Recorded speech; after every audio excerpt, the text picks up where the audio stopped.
Thailand যাওয়ার সময় আলোচিত চিত্রনায়িকা নুসরাত ফারিয়াকে রোববার 18 মে ঢাকার হযরত শাহজালাল আন্তর্জাতিক বিমানবন্দর থেকে আটক করে ইমিগ্রেশন পুলিশ।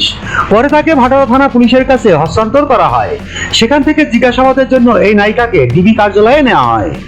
ডিএমপির অতিরিক্ত পুলিশ কমিশনার crime and operations NS Mohammad Nazrul Islam জানান, জিজ্ঞাসাবাদ শেষে নুসরাত ফারিয়াকে রাজধানীর ভাটারা থানায় একটি মামলায় গ্রেপ্তার দেখানো হয়েছে।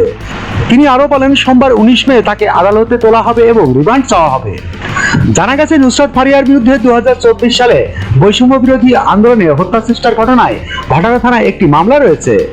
মামলায় তাকে বৈষম্য বিরোধী আন্দোলনের বিপক্ষে অবস্থান নিয়ে আওয়ামী লীগের অর্থের যোগানদাতা হিসাবে উল্লেখ করা হয়েছে। নুসরাত ফারিয়াকে সর্বশেষ জিএন3 সিনেমায় দেখা গেছে। গেল ঈদে মুক্তি পায় সিনেমাটি। এতে তার বিপরীতে ছিলেন আব্দুল নূর সজল। ছবিটি পরিচালনা করেছেন কামরুজ্জামান রোমান।